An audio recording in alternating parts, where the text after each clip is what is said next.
Aprenda agora 5 segredos para uma jornada de sucesso. Primeiro, para guerras invisíveis, use ferramentas espirituais.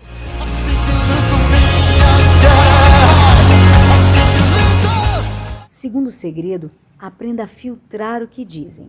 Ei, seus sonhos são sementes que precisam germinar.